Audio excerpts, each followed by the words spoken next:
போதைப் பொருள் கடத்தலுக்கு எதிராக ஒரு 1985 நினைக்கிறேன், ரீகன் 80s ரீகன் இது பண்ணப்போ கொண்டு வந்தது. அதில் தான் இந்தியாவிலையும் ஒரு மாற்றம். அது எல்லாரும் கன்வென்ஷனில் கையெழுத்து போடும்போது அந்தந்த நாடுகளில் சட்டங்கள் இயற்றி என்டிஎஸ்பி ஆக்ட்டு, என்சிபி அப்படின்னு இங்கே உருவாகுது.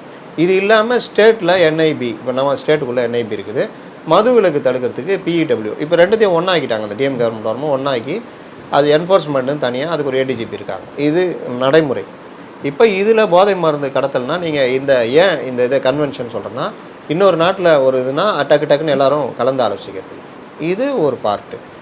இது மாதிரி பணம் விளையாடுது, அவாலாவாக மாறுது. இது மட்டும் போதை மருந்து மட்டும் இல்லை, ஊழல், முறைகேடு, வேறு வகையில் வர பணங்கள் இதாகுனா அப்போது உலக நாடுகள் இது மாதிரி ஜென்ரேட் ஆகிற பணம் ஒரு நாட்டுடைய பொருளாதாரத்தை இல்லை இறையாண்மையை இதாகன்றப்போ இதை உருவாக்குறாங்க. அப்படி உருவானது தான் அமலாக்கத்துறை இங்கே